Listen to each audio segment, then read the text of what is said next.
इमरान प्रतापगढ़ी।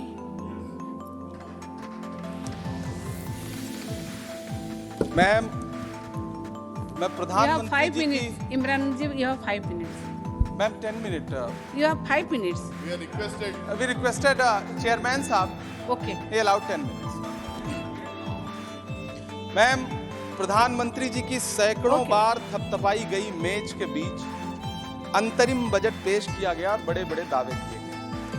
देश ये कैसा बनाया आपने, लूट कर पैसा बनाया आपने। देखिए जलते दिए भी बुझ गए, अजब दीपक राग गाया आपने। मैम, पूरा सदन अमृत काल के बजट की चर्चा कर रहा है, मैं तो गरीबों की रोटी और दाल के बजट की चर्चा करूंगा। तुम्हारी फाइलों में गांव का मौसम गुलाबी है, मगर ये आंकड़े झूठे हैं, ये दावा किताबी है। मैं इस बजट को अमीरों का अमीरों के लिए पेश किया गया बजट कहूंगा। इसमें गरीबों के लिए कुछ है ही नहीं। नौकरी मांगने वाले नौजवानों पर लाठियां बरसाने वालों, आपने इस बजट में युवाओं को क्या दिया? आपने पुरानी पेंशन बहाली की मांग करने वालों को क्या दिया? सालों से अपने लिए छत तलाश रहे लोगों को आपने इस बजट में क्या दिया? और फिर आपको पूरी उम्मीद है कि पूरा देश आपके इस पेश किए गए बजट पे लहालोट हो जाए, तालियां पीटे, मंगल गान गाए। कैसे संभव है? मैं सदन में खड़ा होकर के इस बजट पे चर्चा करते हुए कहना चाहता हूं कि इस बजट में फुटपाथ पर रहने वाले, छप्परों में रहने वाले, झुग्गियों में रहने वालों के लिए क्या है, उनके लिए क्या है जो प्रधानमंत्री के किए गए वायदों की बाट जोह रहे हैं। हर साल फरवरी की खूबसूरत सुबह और सजी हुई संसद से बरसते हुए झूठे वायदों की जवाबदेही कौन तय करेगा? कौन बताएगा कि 2022 में प्रधानमंत्री जी जो सबको पक्का मकान देने वाला वायदा किए थे उसका क्या हुआ? लोगों के सरों पर छत देने वाले प्रधानमंत्री जी के जुमलों से अलग उन्हें यह क्यों नहीं दिखता कि राज्यों में बैठे हुए उनके नुमाइंदे लोगों के सरों की छतें उजाड़ रहे हैं? उत्तर प्रदेश हो, असम हो, जम्मू कश्मीर हो, मध्य प्रदेश हो, भाजपा शासित राज्यों के बुलडोजर न सिर्फ लोगों के घरों को उजाड़ रहे हैं बल्कि कुचल रहे हैं लोकतंत्र को, संविधान को, अदालतों के मेयार को। मैम, मैं आंकड़ों की बाजीगरी से अलग हट करके इस बजट पर एक बात कहना चाहता हूं। आंकड़े तो ऐसे हैं इस बजट के, ये कह रहे हैं 4 करोड़, वित्त मंत्री जी 3 करोड़ कहती हैं, प्रधानमंत्री जी 4 करोड़ कहते हैं। पहले तो आप इस झूठ में ही आपस में ही सलट लीजिए कि 4 करोड़ सही है या 3 करोड़ सही है। मैं आंकड़े तो ऐसे हैं इस बजट के मैम कि जो सुने वो बस पथराई आंखें लेकर किंग कर्तव्य विमूढ़ हो जाए। लेकिन झील में पानी बरसता है हमारे देश में, झील में पानी बरसता है हमारे देश में, खेत पानी को तरसता है हमारे देश में, जिंदगी का हाल खस्ता है हमारे देश में, दूध महंगा खून सस्ता है हमारे देश में। मैम, रोजगार, महंगाई, किसान, मनरेगा, पेट्रोल डीजल के दाम, गैस सिलेंडर के दाम, फसलों की एमएसपी की गारंटी, इन सब जन सरोकार की बातों से इस बजट का कोई लेना देना नहीं।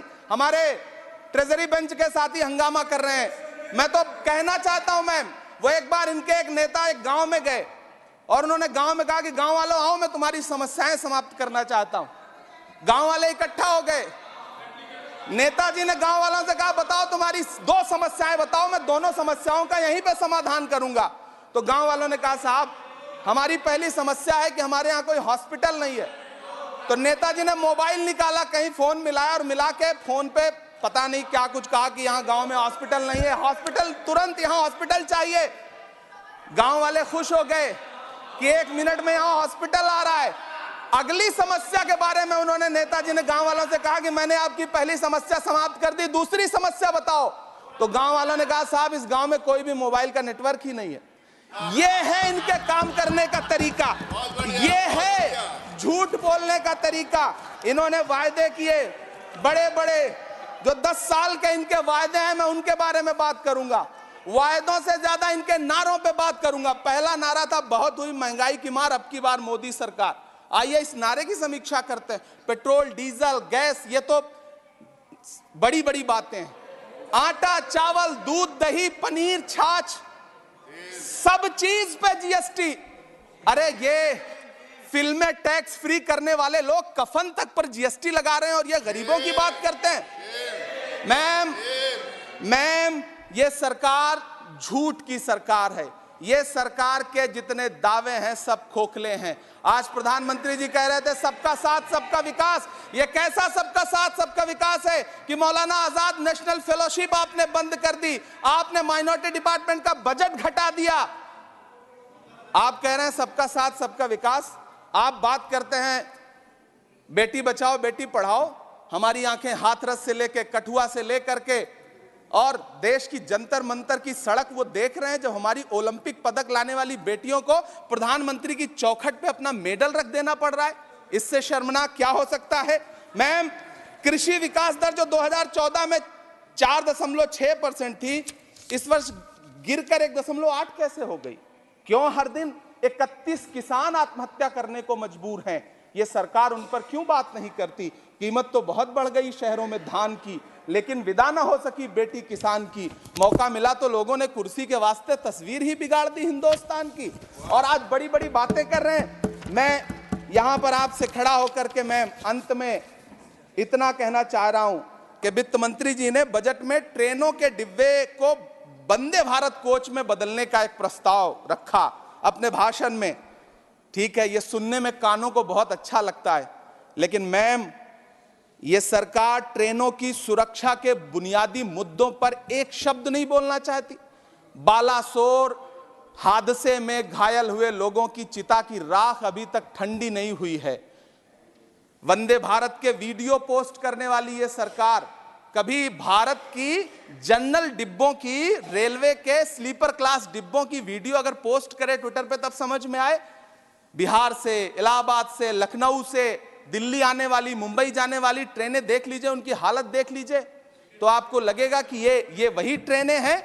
आज स्थिति ये है कि रेलवे स्टेशन तो छोड़िए, रनवे पर खाना खिला रही हैं आपकी प्राइवेट एयरलाइंस। अभी आपने जुर्माना लगाया है, नोटिस दिया है एक एयरलाइंस को। यह स्थिति आपने करके रख दी है ट्रेनों की, एयरलाइंस की।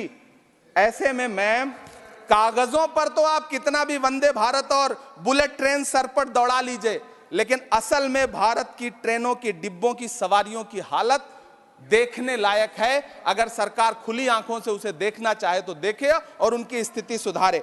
आज अपने प्रधानमंत्री जी ने अपने भाषण में यहां खड़े होकर कई बार न्यू मिडिल क्लास की बड़ी चर्चा की, न्यू मिडिल क्लास जनरेट करेंगे। लेकिन मैं तो यहां खड़ा होकर के सरकार से कहना चाहता हूं कि न्यू मिडिल क्लास का जुमला अपने पास रखिए। यह बताइए कि जो पुराना मिडिल क्लास है उसके साथ आप कैसा व्यवहार कर रहे हैं। आज उसकी स्थिति क्या है? आप अमीरों के कर्जे माफ कर रहे हैं, उद्योगपतियों के कर्जे माफ कर रहे हैं, और यहां स्थिति यह हो गई है कि जो मिडिल क्लास, उसकी जो रोजमर्रा की जरूरत की चीजें हैं उस तक पर आपने जीएसटी लगा रखी है। आप फिल्में टैक्स फ्री करते हैं, लेकिन स्टूडेंट्स के प्रतियोगी परीक्षाओं के फॉर्म की फीस नहीं माफ कर सकते।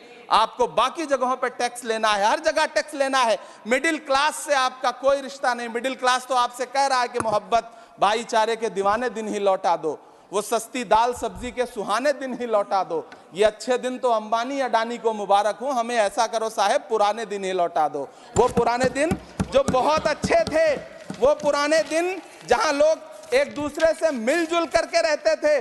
मैम इलाहाबाद, दिल्ली, कोटा जैसे शहरों में छोटे छोटे कमरों में अभावों के साथ पढ़ाई कर रहे युवा किताबों के साथ गल चुके हैं। उनके हिस्से अधेड़ अवस्था तो आई है, लेकिन नौकरी और रोजगार नहीं आया।